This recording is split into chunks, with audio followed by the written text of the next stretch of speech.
যে সায়ক ওদের নেতারা উস্কানি মারছে যে পশ্চিম, ওর বোধহয় একটু বিজেপির নেতা টেতা হওয়ার ইচ্ছা, তো এবার ভাবলো যদি এটা করা যায় তাহলে বোধহয় বিজেপির সুনজরে পড়বে, বোধহয় ওই আমাদের রাজন্যার মতো ওরও একটু উন্নতি হবে। তাহলে কথাটা হচ্ছে যে ওর তো দোষ নয়, এই যে হিন্দু ছেলেদের যে একটা ক্রমাগত উস্কানি দিয়ে তাদের বিপদে ফেলছে। হেমন্ত বিশ্ব শর্মা কাউকে নিজের হাতে মারবে? উস্কানি দিচ্ছে, মারো মারো মারো মারো, ছেলেগুলো মারছে, তাদের জেল হচ্ছে, তারা মামলার পর মামলা হচ্ছে।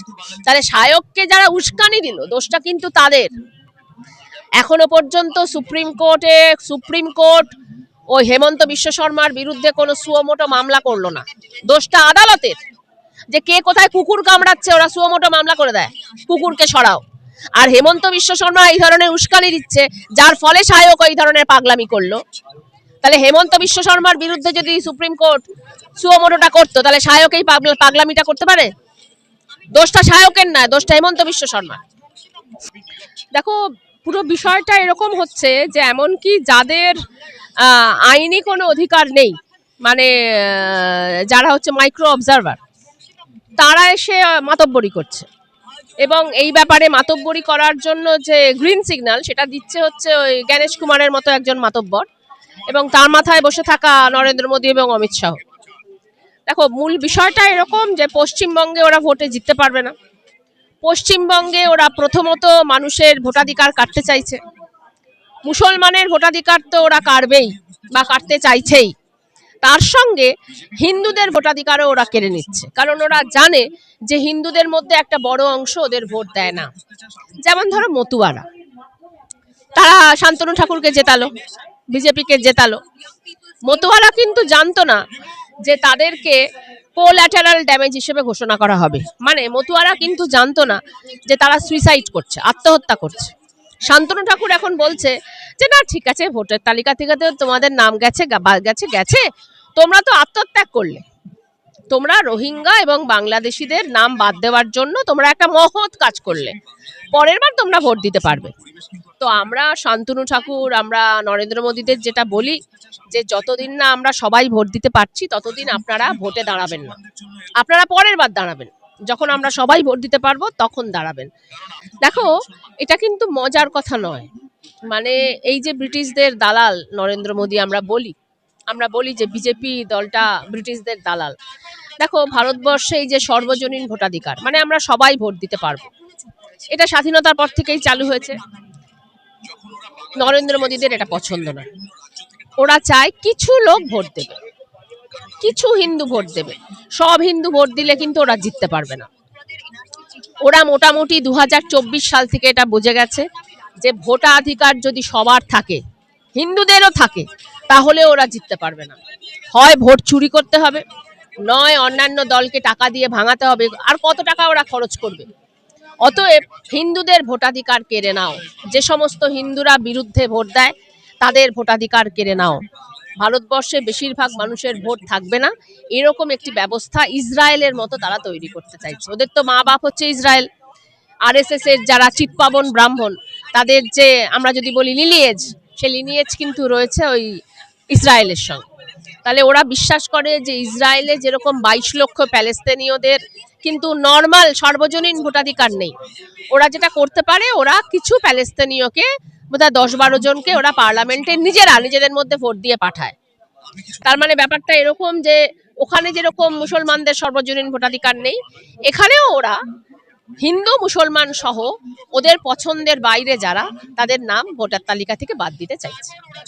আমরা মনোজ আগরওয়ালের কাছে গেছিলাম ডেপুটেশন দিতে, তখন উনি বললেন যে না আসলে আমাদের জন্য তো মারা যাচ্ছে না, হার্ট অ্যাটাকে মারা যাচ্ছে। মানে কতটা মূর্খ বা কতটা শয়তান হলে। আমি বললাম যে তাহলে স্যার এরকম তো হবে না যে প্রেসক্রিপশনে লেখা থাকবে যে স্যারের জন্য মারা যাচ্ছে। সব মানুষ ক্যান্সার হলেও হার্ট অ্যাটাকে মারা যায়, সব মানুষ শেষ পর্যন্ত হার্ট অ্যাটাকেই মারা যায়। আপনারা এই ধরনের যে কথা বলছেন 40 বছরের গ্যাপ হলে চলবে না, 50 বছরের গ্যাপ হলে চলবে না, হ্যাঁ আপনারা তো কিছুই জানেন না, ভারতবর্ষ সম্পর্কে আপনাদের বিন্দুমাত্র ধারণা নেই, আর বাংলা সম্পর্কে তো নেই।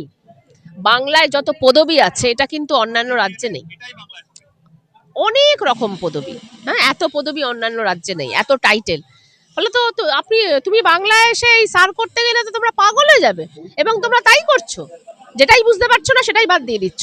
একটু আগে একটি মেয়ে খড়গপুর থেকে এসছে, খড়গপুরে তো তুমি জানো যে মানে বহু বহু দশক ধরে সেখানে তেলেগু তামিলরা থাকে। তো ওই মেয়েটির বাবা বাঙালি আর মা তেলেগু। 2002 সালে ওদের মা বাবার নাম ছিল না, তখন ও ম্যাপিং করেছে ওর দিদার সাথে। এবার জ্ঞানেশ কুমারদের তো আর তেলেগু নাম, ওরা আগে টাইটেল রেখে, এই মেয়েটার সঙ্গে ওই নাম মিলছে না, বলেছে না হবে না। তারপর বলেছে তোমার দিদার সঙ্গে তোমার বয়সের পার্থক্য 20 বছর, এই 50 বছর। মানে তার মানে কোন দেশে ওরা বসবাস করে, দেশ সম্পর্কে কিছুই জানে না। এবং তুমি কল্পনা করতে পারো যে সুপ্রিম কোর্টে নির্বাচন কমিশনের যে উকিল, সে কি বলছে জানো?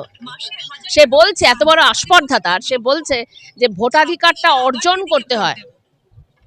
মানে ভোটাধিকার সবার থাকবে না, ছোট লোকদের ভোটাধিকার থাকবে না, ইত অর্জনের ভোটাধিকার থাকবে না, ভোটাধিকারটা অর্জন করতে হবে। এটা উকিল বলছে সুপ্রিম কোর্টে দাঁড়িয়ে, তার কানটা ধরে সুপ্রিম কোর্ট বার করে দিতে পারলো না, তার ওই কথা শুনলো। এত বড় সাহস সেই লোকটা।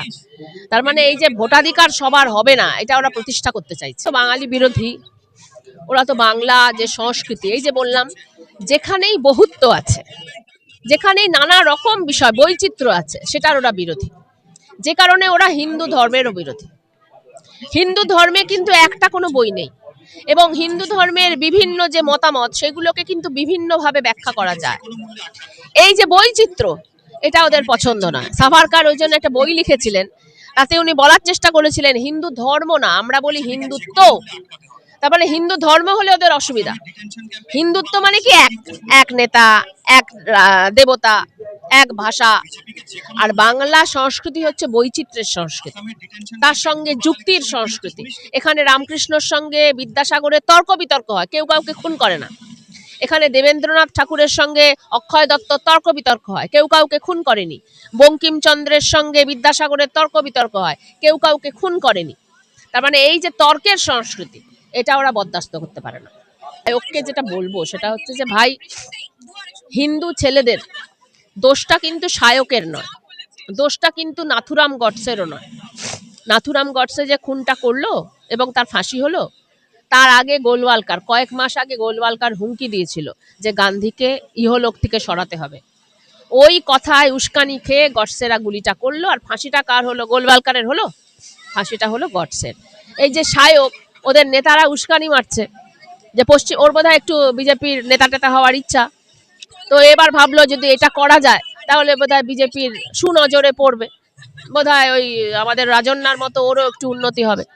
তাহলে কথাটা হচ্ছে যে ওর তো দোষ নয়, এই যে হিন্দু ছেলেদের যে একটা ক্রমাগত উস্কানি দিয়ে তাদের বিপদে ফেলছে। হেমন্ত বিশ্ব শর্মা কাউকে নিজের হাতে মারবে? উস্কানি দিচ্ছে, মারো মারো মারো মারো, ছেলেগুলো মারছে, তাদের জেল হচ্ছে, তারা মামলার পর মামলা হচ্ছে। তাহলে শায়ককে যারা উস্কানি দিল, দোষটা কিন্তু তাদের। এখনো পর্যন্ত সুপ্রিম কোর্ট ওই হেমন্ত বিশ্ব শর্মার বিরুদ্ধে কোনো সুমোটো মামলা করলো না, দোষটা আদালতের। যে কে কোথায় কুকুর কামড়াচ্ছে, ওরা সুমোটো মামলা করে দেয়, কুকুরকে সরাও। আর হেমন্ত বিশ্ব শর্মা এই ধরনের উস্কানি দিচ্ছে, যার ফলে শায়ক এই ধরনের পাগলামি করলো। তাহলে হেমন্ত বিশ্ব শর্মার বিরুদ্ধে যদি সুপ্রিম কোর্ট সুমোটোটা করতো, তাহলে শায়ক এই পাগলামিটা করতে পারে? দোষটা শায়কের না, দোষটা হেমন্ত বিশ্ব শর্মা।